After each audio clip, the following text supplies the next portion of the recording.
Since day one ng ating pagkakilala ng Duterte brand of leadership, hindi ko talaga naramdaman na ginagamit yung kanyang official capacity para rispakan yung kanyang mga political activities. Never! Puro lang depensa, puro lang pagsagot doon sa mga akusasyon sa kanya. Hindi gano'n mga chika kasi ang nangyayari niya, mas nagiging priority niya na yung personal image niya at yung kanyang pertido kesa doon sa kapakanan ng bayan.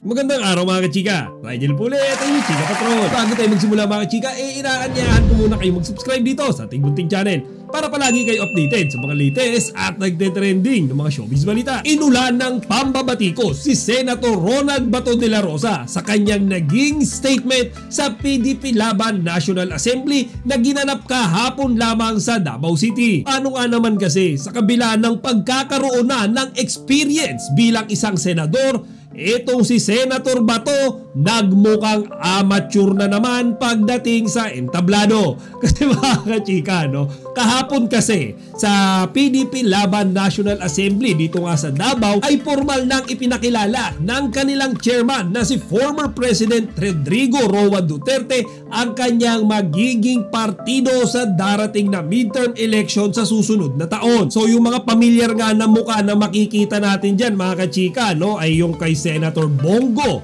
kay Senator Robin Padilla, kay current mayor ng Davao na si Mayor Baste Duterte, at yung bago nilang mga kachika kaalyado si Philip Salvador na balak din tumakbo bilang senador. At syempre mga kachika, lahat sila dyan ay nagkaroon or nabigyan ng pagkakataon na ibahagi yung kanilang mga plano, plataforma, reforma kung sakaling sila ay mananalo doon sa posisyon na tatakbuhan nila. So mga chika, dito tutukan natin yung naging statement ni Senator Bato de la Rosa kasi talagang nakakatawa mga chika.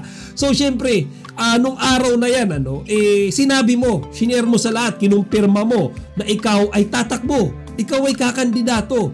So syempre ang objective mo dyan ay ipagmalaki mo sa lahat yung mga plano, yung mga na-foresee mo na gagawin mo para mapabuti yung Pilipinas. Kasi basic yan mga kachike, tatakbo ka. So kung tatakbo ka, dapat ibabahagi mo sa lahat, ipagmamalaki mo sa lahat yung mga talent na meron ka, yung mga experience na meron ka, para syempre mga kachika, gumaan yung buhay ng mga Pilipino. Di ba, yan mga chika, basic yan yung number one na dapat mong iisipin na isi-share para maibenta mo yung sarili mo sa mga tao.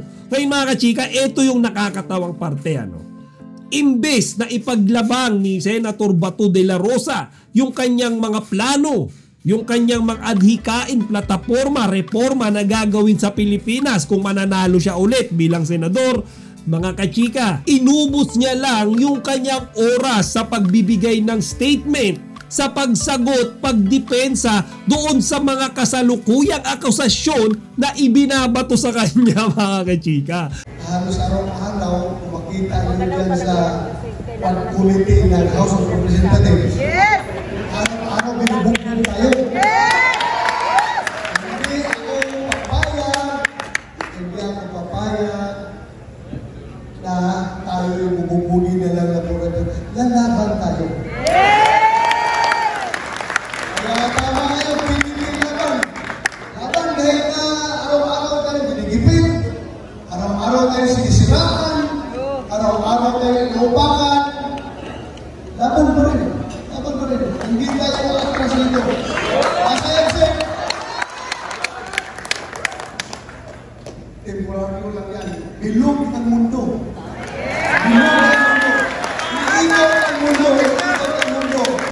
Nako, first of all mga kachikan, kung ikaw ay hindi naman guilty doon sa mga binibintang sa'yo, bakit ka naman didepensa? Bakit mo sasagutin yan? Dapat hindi ka kinakabahan dyan mga kachika, di ba? Ngayon, ang pinagsasabi ni Senator Bato dito mga kachika, kesyo sinisiraan daw siya, kesyo demolition tactics daw yung ginagawa sa kanya sa Quadcom Committee sa House of Representatives. Kesyo pinagtutulungan daw ang DDS at kung ano-ano pa mga kachika. Alam niyo yung mga kachika, sabi nga ng mga tao imbis na yung mga adhikain niya sa Pilipinas, yung inuna ni Senator Bato dyan, mas inuna niya pa yung sariling image niya. Mas inuna niya pang, alam nyo, linisin yung pangalan niya, maghugas kamay, kesyo wala siyang kasalanan, kesyo wala siyang ginawang mali. Kaya yung mga tao na yan, na nakikipit sa atin ngayon, hindi man ugali ng tatak Duterte, hindi man tatak ng Duterte yung respect. Wala yan. Ngayon yan, since day one ang aking pagkakilala ng Duterte brand of leadership, hindi ko talaga naramdaman na ginagamit yung kanyang official capacity para respakan yung kanyang mga political leaders. Never! Kaya, ano natin sila respakan? Just in case, tayo mag-survive, 2025, patawin kami ni Sister Bongo, Philip Salvador, at kung sino magsasama sa ating partido, pagpatawin natin ang 2025. So I find it hard to understand kung para saan ba talaga itong ginawa nilang National Assembly na to, mga chika. Kasi ang akala ko, para to ipakilala yung mga kakandidato doon sa PDP laban. Kaso ang nangyari, mga kachika, parang yung buong oras nila lahat dito, sinagot lang nila yung mga akusasyon na ibinato sa kanila. Kumbaga, dumipensa lang sila, yung parang guilty kahit wala pa naman talagang evidence na nagpapatunay na sila talaga or totoo talaga yung mga binibintang sa kanila. Talagang todo depensa sila, mga kachika. So hindi ko rin alam kung bakit. Kasi kung talaga, kagaya sinabi ko kanina, kung ikaw talaga walang ginawang masama, hindi ka dapat kabahan Hindi ko dapat sagutin yung mga akusasyon sa'yo, tahimik ka na lang. Pero si Senator Bato, mga chika, talagang alam niyo, sobrang sobrang depensa Kahit doon sa Senado, di ba, nung nabanggit na merong isang former PNP chief na tumatanggap ng payola mula sa mga pogo. Nakita niyo reaksyon ni Senator Bato, mga kachika? Talagang kaagad siya Kinwestiyon niya kaagad direkta si Alice Guo Kumbaga, Alice Guo, kilala mo ba ako? Nagkita na ba tayo? Mga ganun, mga kachika. Kung sino itong former chief PNP, I'm concerned because I am a former chief PNP. Baka mamaya, mayroong lalabas na script dyan na si Bato ay tumatanggap ng pera galing sa'yo. Wala pong ganun pong nangyayari. Sigurado ka? Sigurado po ako. Wala Kilala mo ba ako? Nakita ko po kayo in person nung andito na po sa Senate po. Before that, nag-meet ba tayo in person? Never po. Sigurado ka? Sigurado Kahit po. selfie. May selfie ka sa akin? Selfie, I think wala po. Kahit nag-cruise mo lang tayo sa isang mall, nakita mo ako. Hindi mo ako nakita sa isang Hindi mall? po. Sigurado ka? Sigurado po ako. Ay, siniguro ko lang dahil baka mamaya may lalabas na script dyan na ako yung former chief PNP na tumatanggap sa iyo ng pera. Parang napaka-amateur Mga, di ba yung mga ganong galawan, mga kachika, hindi mo naman dapat pinuproblema yan kung ikaw talaga ay inosente. So mga chika, unahan ko lang kayo, hindi ako anti-DDS dito. Ako ay very neutral. Pero kung ano yung nakikita ko, mga kachika, na feeling ko hindi appropriate or hindi tama, dapat pinupuna natin yan. Kaya para kay Senator Bato de la Rosa, na feeling ko mapapadalas yung speech niya dahil nalalapit na nga yung filing of candidacy para sa midterm election 2025. At feeling ko rin mapapadalas yung mga interviews niya sa media. Sana lang unahin mo muna yung kapakanan ng bayan.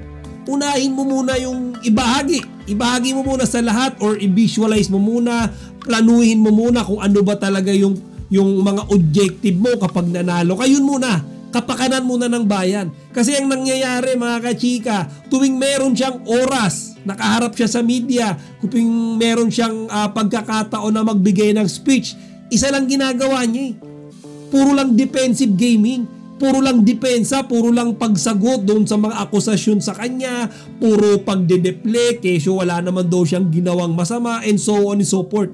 Hindi ganon, mga kachika, kasi ang nangyayari dyan, mas nagiging priority niya na yung personal image niya at nung kanyang partido kesa doon sa kapakanan ng bayan. O siya, mga kachika, hanggang dito na lang muna. Sana huwag niyo kalimutang ibahagi ang inyong mga opinion dito sa comment section. Chika Patrol signing out!